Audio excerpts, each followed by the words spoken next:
La retraite dans le sud de la France, voilà qui le faisait rêver. Mais qui ne devrait pas se réaliser. Frédéric François met sa villa, située à Antibes, en vente selon les informations de France Dimanche. Il avait fait l'acquisition de cette luxueuse demeure, il y a une vingtaine d'années, dans l'espoir d'y couler des jours paisibles avec son épouse. Installé en Belgique, avec son éternelle aimée Monique, ses 4 enfants, Gloria, Vincent, Anthony et Victoria, et ses 6 petits-enfants, Frédéric François vient hélas de se séparer de sa sublime villa située sur la Côte d'Azur.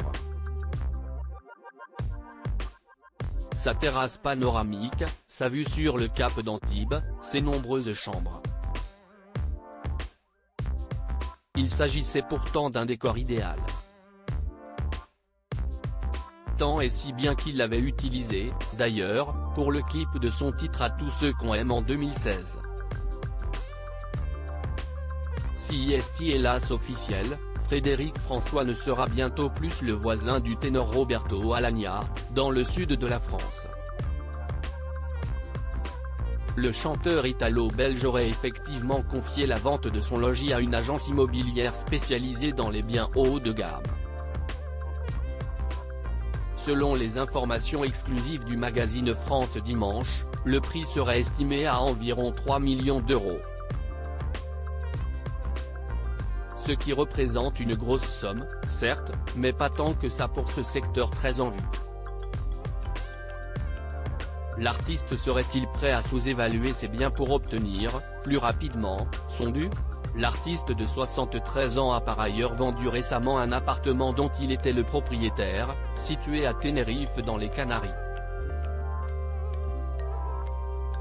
Frédéric François est davantage présent au tribunal que sur scène, il faut le dire, ces dernières semaines.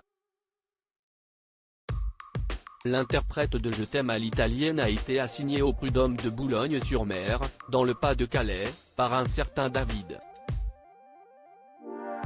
Ce dernier avait fondé la page Facebook du chanteur avant de devenir, un peu par hasard, son community manager, puis son homme à tout faire.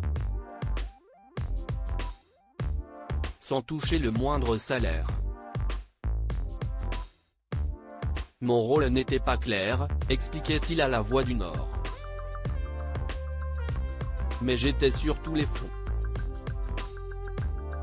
Tout le monde me connaissait. Il faudra probablement passer à la caisse tôt ou tard. Grâce à la vente de la villa d'Antibes, retrouvez toutes les informations sur Frédéric François dans le magazine France Dimanche du 30 juin 2023.